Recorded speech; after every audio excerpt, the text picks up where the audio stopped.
Ô Josias, o desenrolar do Banco Master, né? Como é que você vê essas ligações políticas, né? Qual é o alerta que isso traz para uma investigação, inclusive, mais aprofundada, né? Que tipo de consequência isso pode trazer para esses políticos que agora veem os nomes ligados a alguém que está, né, enforcado aí de investigações?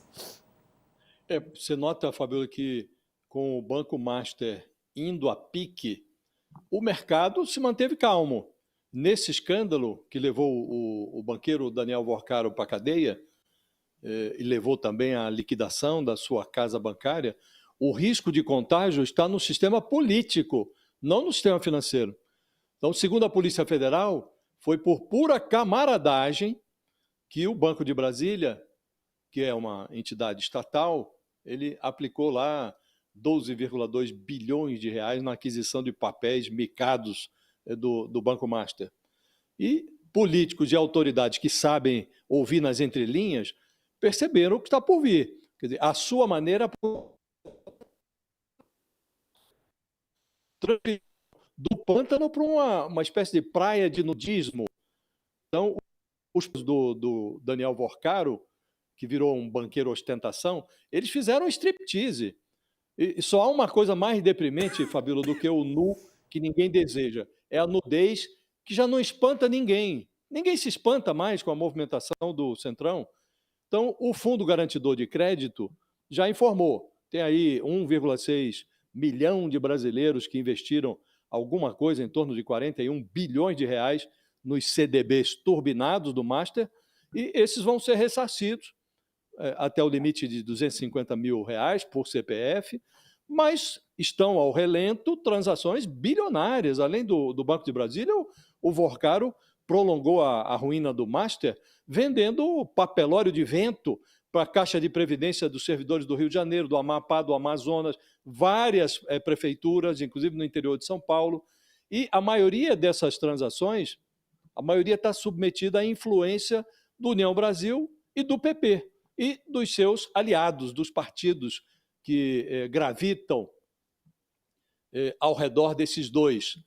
Então, estão percorrendo a conjuntura aí à procura de peças de roupa os governadores Ibanez Rocha, de Brasília, o Cláudio Castro, do Rio de Janeiro, e os investigadores da Polícia Federal suspeitam que personagens como Ciro Nogueira, Antônio Rueda, Davi Alcolumbre, que eles tenham se tornado sócios dessa colônia de nudismo.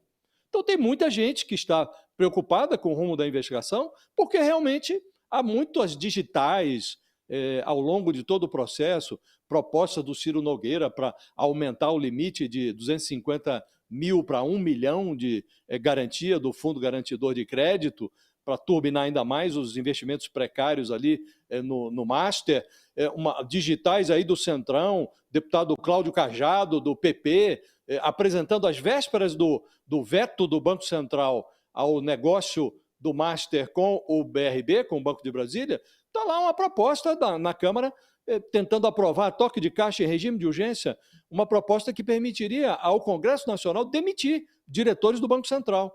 Então, as digitais, Fabiola, estão impressas em vários movimentos, dos negócios subterrâneos às propostas legislativas. Então, tem muita gente preocupada. Tem muita gente clicando nessa matéria, tá? Entre as mais lidas também neste momento, da Vitória Bechara, ainda que tem relação com o Banco Master. 5 municípios de São Paulo investiram 218 milhões de reais no Banco Master. São institutos de previdência social, de ao menos 5 cidades aqui de São Paulo, que investiram no Banco Master. O Ministério Público de Contas de São Paulo fez o alerta sobre os valores em 2024. Em abril do ano passado, a primeira Procuradoria pediu ao Tribunal de Contas do Estado que acompanhasse os investimentos. Entre as cidades Araras, Cajamar, Santa Rita do Oeste, Santo Antônio da Posse e São Roque. Os valores foram investidos em letras financeiras emitidas pelo Banco Master. O Instituto de Previdência de São Roque investiu 93 milhões em menos de 6 meses. E aí tem aí essa situação, prejudicando os municípios e prejudicando tanta gente, né? Aliás, hoje também, não sei se a gente consegue abrir essa reportagem que foi ao ar hoje com a Amanda Klein no Mercado Aberto. Ela entrevistou um professor que ele falou, olha, o prejuízo vai acontecer. Os investidores terão sim prejuízo. Foi isso que ele falou aqui na entrevista hoje, logo cedo, para Amanda Klein. Essa insegurança, né, Ronilson? O que você tem a dizer sobre toda essa investigação e todo esse envolvimento do Banco Master? Fabiola, uma coisa breve assim para destacar, que é sempre muito assustadora, né, quando ganha essa dimensão, que é essa relação do universo político com esse universo do capital, né, do mercado e em particular do mercado financeiro. É muito assustador como certamente aí na conta do Banco Master e das relações do Vocaro conta essa rede de relações políticas sem as quais talvez ele não fosse tão bem sucedido.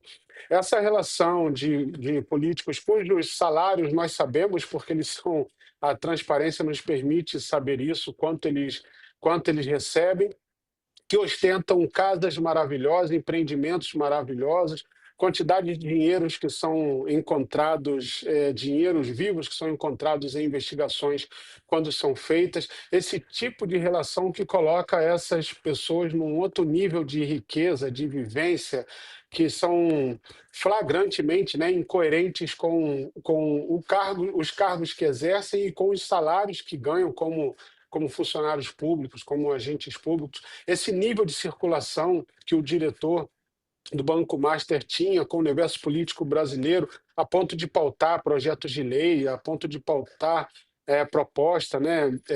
Relembra novamente aquele caso do Catiola, essa relação entre o universo bancário e o universo político. Eu acho que é uma oportunidade, de novo, né, de olhar para uma certa promiscuidade que existe nessas relações, e aí a gente vai vendo uma cadeia de nomes, porque não tem critério, né? Não tem critério, não tem ideologia, ou talvez até tenha, né? Não por acaso, quase sempre de um determinado ciclo, de um determinado grupo, mas não tem critério, né? Aberto a todo mundo que chega e faz qualquer tipo de propostas, não por acaso, né? Quantas cidades, não por acaso cidades que chamam menos atenção, mas cidades menores, você vê aí, são 5 cidades que investiram cerca de 215 milhões, que é um orçamento relativamente baixo. Uma cidade como Rio de Janeiro, como São Paulo, como Belo Horizonte, uma capital, né, uma grande cidade, poderia ter investido o triplo disso. Mas como se torna um grande canalizador do universo político, ostentando, jorrando dinheiro com grandes festas, bancando grandes festas, providenciando, né, fazendo o aporte para grandes encontros de grandes políticos. Essa relação muito promíscua do universo político com esse universo do mercado financeiro e empresarial é sempre muito assustador, né? A capacidade que essas pessoas têm de se locupletar e isso sendo sempre reticente. Ver os comentários também dos nossos analistas no nosso chat. Você que está acompanhando o nosso All News, vai sempre lá para o nosso chat no YouTube. Pode comentar lá também, que nem o Ronils, que nem Josias, que nem Natália. Aí tem lá. Que maravilha o capitalismo no Brasil. O Alcindo diz isso. Alcindo. Ele diz, só os otários se dão mal. Aí tem aqui também a Marta. Quem cai no conto do vigário sempre são as pessoas querendo levar vantagem em tudo. Fica de olho. Aí tem o Marcos aqui. Conto do Vocaro. Boa. E aí tem aqui, ó, o Marcos diz, quem paga a conta, os tontos. Opa, tontos. Tem muito tonto que se deu mal aí nessa história. Ai, ai, ai. Fabiola, eu queria fazer um adendo só sobre isso também. Tá. Se der tempo. Não, uma coisa que é muito interessante é como o Vorcaro ele estava em busca de dinheiro público, né? Porque ele sabia ali, num determinado momento, que ele tinha uma bomba na mão, que ele tinha um monte de título, que na verdade o lastro era muito questionável. que o valor dos ativos do banco estava inflado e ele precisava se livrar daquilo. Então, o que ele fez foi, ele contratou consultores para tentar no mercado privado fazer essa venda. Isso não estava dando certo, isso não estava deslanchando, e por isso que ele foi atrás do BRB. O grande sonho, né, do Master é que o BRB tivesse comprado a operação do Master. Agora, você imagina o prejuízo que isso teria causado, né, para os contribuintes do Distrito Federal, para o erário, se essa operação realmente tivesse sido concretizada. Porque, de fato, o que ele estava tentando era jogar uma bomba no setor público, em vez de investidores privados que tinham a noção ali de que aquilo não valia a pena, né? Então, é muito grave esse fator também da situação, né?